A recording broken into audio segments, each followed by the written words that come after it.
బీసీలకు కూడా పార్టీ వచ్చింది కాబట్టి మన బతుకులు మారాలంటే మనం బీసీల వైపే పోవాలి.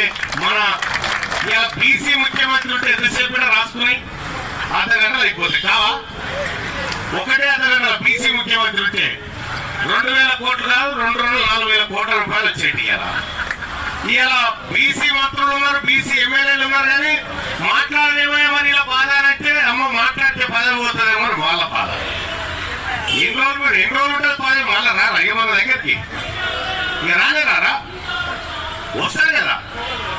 మరి ఇలా తెలంగాణ రాష్ట్రంలో మెజార్టీ కులాలైనటువంటి బీసీలు, అందులో అత్యధిక జనాభా కలిగినటువంటి కులాల ఒక కులమైనటువంటి ఈ పద్మశాలీలు కానీ, చేనేత కార్మికులు కానీ, ఈ ఎవరైతే ఈ కులవృత్తులను చేసుకొని బతుకుతా ఉన్నారో వాళ్ళ బతుకులకు అందరికీ కూడా భరోసానిచ్చే ప్రభుత్వం ఇక్కడ లేదు కాబట్టి